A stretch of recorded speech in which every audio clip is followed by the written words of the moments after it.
প্রতিবাদ বিক্ষোভ vote boycott vote করতে দেবেও না ডিলিট হওয়া গ্রামবাসীদের পুনরায় সঠিক লিস্ট বের করতে হবে। উত্তর চব্বিশ পরগনার বসিরহাট 2 নম্বর ব্লকের বড় গোবরা 5 নম্বর বুথের ঘটনা।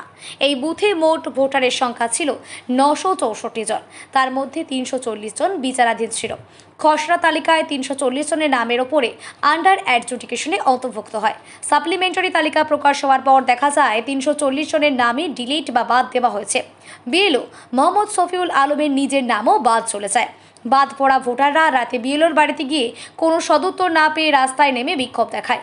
বসিরহাট উত্তর বিধানসভা কেন্দ্রের বেগমপুর বিবিপুর অঞ্চলের বড় গোবরা গ্রামের 5 নম্বর বুথের ঘটনা।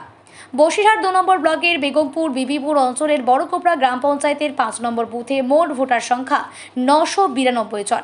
মৃত এবং স্থানান্তরিত বাদ যায় 38 জন। বাকি 954 জনের নাম শুনানির জন্য হিয়ারিংয়ে ডাকা হয় 358 জনকে।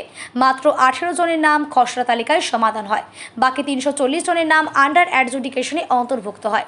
তারপর 23 তারিখ সাপ্লিমেন্টারি তালিকা প্রকাশ হওয়ার পর দেখা যায় 340 জনের নামই ভোটার তালিকা থেকে বাদ দেওয়া হয়েছে। ওই বুথের বিএলও মোহাম্মদ শফিউল আলম তার নিজের নামও বাদ চলে গেছে বলে সাপ্লিমেন্টারি তালিকা থেকে রাতে বিএলও শফিউলের বাড়িতে যায় শতাধিক নাম বাদ পড়ার ভোটাররা। শফিউল 340 জনের বাদ পড়া তালিকা নিয়ে বসিরহাট 2 নম্বর ব্লকের বিডিওর কাছে যান। তিনি বলে দেন তার আর কোনো হাত নেই। এরপর তিনি ইআরওর সঙ্গে যোগাযোগ করেন। তিনি কর্ণপাতই করেননি, কোনো সদুত্তর পাওয়া যায়নি তার কাছ থেকেও। এই খবর শুনে শতাধিক বাদ পড়া ভোটাররা রাস্তায় নেমে বিক্ষোভ দেখান। বিএলও শফিউল আলম বলেন সব জায়গা থেকে নিরাশ হয়ে ফিরে এসেছেন তিনি। অগত্যা ট্রাইব্যুনালে আবেদন করা ছাড়া আর কোনো উপায় নেই। বাদ পড়া ভোটার কাজরুল মণ্ডল বলেন নির্বাচন কমিশন নির্দেশ ছিল 11টা নথির মধ্যে যে কোনো একটি দেখালেই হবে। আমরা 3 থেকে 4টি নথি দেখিয়েও আমাদের নাম বাদ দেওয়া হয়েছে। আসলে কমিশন কোনো একটি রাজনৈতিক দলের দ্বারা পরিচালিত। তাদের আবদার মানার জন্য আমাদের নাম বাদ দেওয়া হয়েছে। 125 বসিরহাট উত্তর বিধানসভার আমি 5 নম্বর বুথের বিএলও। তো এসআইআর প্রক্রিয়া যখন নভেম্বর মাসে শুরু হয় সেই সময় আমাদের বুথে ভোটার ছিল 992 জন। সেখান থেকে এএসডিডি বাদ যায় প্রায় 36 জন এবং সেই সংখ্যাটা কমে এসে দাঁড়ায় 352। তো সেখান থেকে মোটামুটি সবাই এনুমারেশন ফর্ম পায়। এনুমারেশন ফর্ম ঠিকঠাকভাবে আমি ডিজিটাইজড করি নিজের হাতেই। তারপরে একটা তালিকা বার হয়। সেই তালিকায় দেখা যায় কিছুজন মানে সেটা আন্ডার অ্যাডজুডিকেশন এসছে। সেই সংখ্যাটা 358 জন।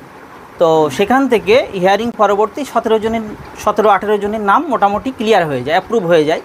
তারপরেও আবার যখন এই খসড়া তালিকা দেখি, খসড়া তালিকার পরবর্তী আবার একটি যখন লিস্ট আসে, গতকাল রাত্রে পাবলিশ হয়েছে এবং সেটা আমার হাতে এসে আজকে সকালবেলা, সেখানে দেখি যে কজন হিয়ারিংয়ে গিয়েছিল সেই 340 জনই ডিলিট হয়ে গেছে।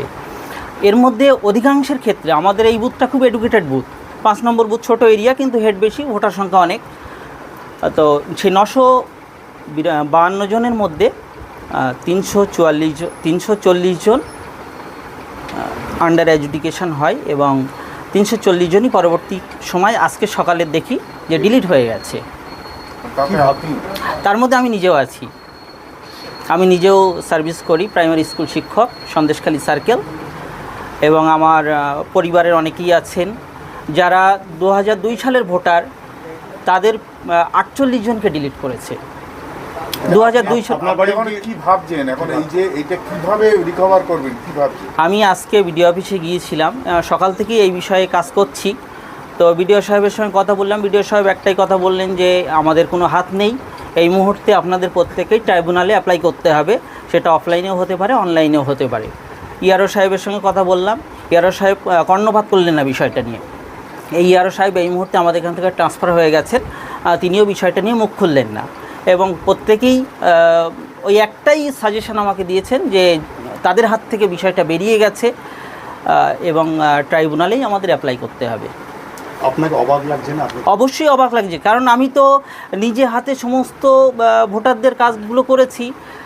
অনেকজনের পাসপোর্ট আছে, বার্থ সার্টিফিকেট আছে, অধিকাংশজন মাধ্যমিক পাস আমাদের বুথে এবং সব থেকে এডুকেটেড বুথ এই মুহূর্তে বলা যায়। আমাদের গ্রামের 340 জনই ডিলিট হয়েছে। হ্যাঁ, প্রত্যেকেই বার্থ সার্টিফিকেট দিয়েছে, তারপরে অ্যাডমিট কার্ড দিয়েছে।